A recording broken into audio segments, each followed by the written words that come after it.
Well, in this time of great change, I've been thinking a lot. I recently turned 25.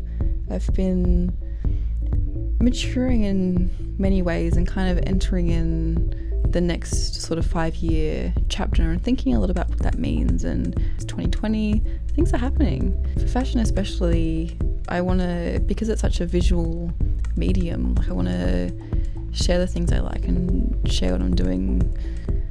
I guess I've been watching YouTube for such a long time, so many years, and it's been my number one source of procrastination, all through university or through any sort of work that I have to do.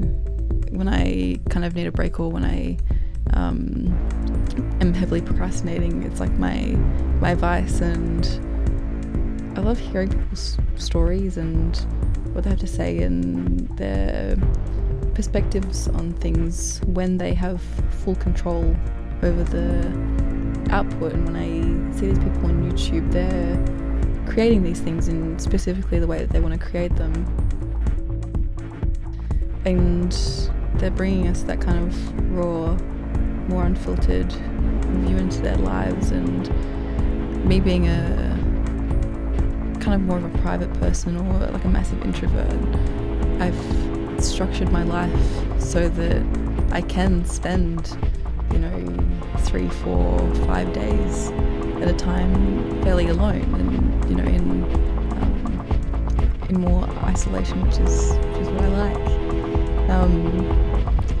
And when I see these other people on YouTube, I see into that part of the life that they share with themselves and only themselves, or with their partners or whatever, but it's that more intimate view into how people are thinking and feeling, and that invitation into someone's home. I do a lot of DJing for work, and that's it's a very public thing, and not in the same way that YouTube or other social media is public.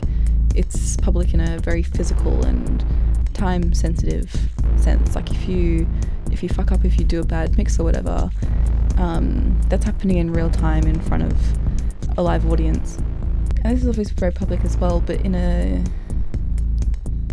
different sense, in a more relaxed and calm sense. I want to slow things down. I want to go at my own pace, and I want to show parts of myself that take a bit longer to brew and that can't be performed so readily, but can kind of come out in snippets.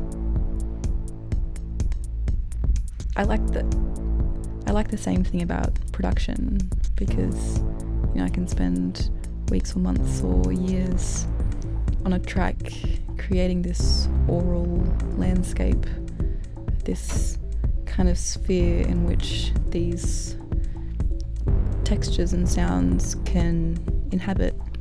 After you spend all that time and just let it come out, but at the same time curate how it's coming out, sometimes it can exceed your expectations, and you make things that you're really proud of. And I want to make things that I'm really proud of,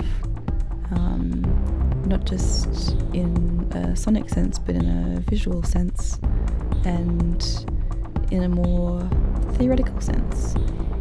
All the music that I make generally doesn't have lyrics or that sort of thing. It's a bit more ambient, a bit more techno-y, a bit more electronic. And so I want to create a space in which I feel enabled for my ideas to come out a bit more. And I'm really excited about that. Come with me.